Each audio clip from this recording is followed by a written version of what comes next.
Merci bien, très chers fidèles internautes sur Trace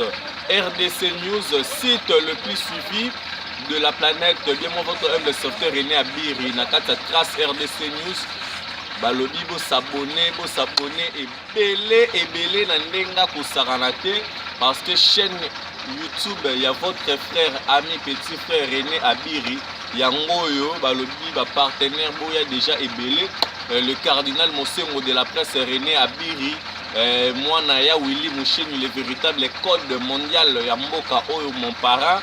sans oublier Cornelia Doussi Givenchy Paola Schengen et Kilo Londres et Logemouya le tout puissant déclare Landou mon vieux José Tsangou dans Londres Azolanda Biso Pati Lebo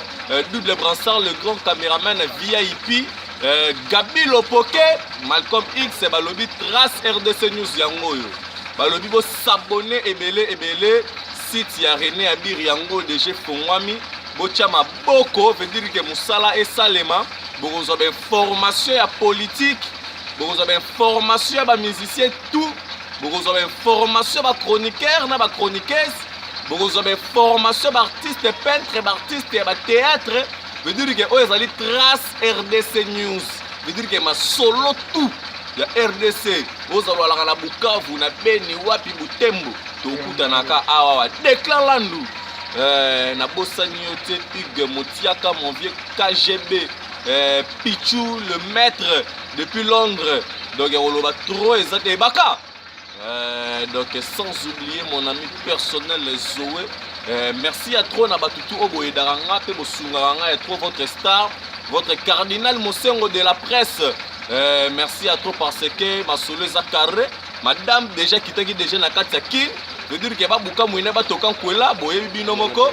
René Abiri akoli na internet asali na internet René Abiri azobala na internet ya koloba trop ezali te veut dire que bo benga kande bo mesana ko benga mama Mimi Musheka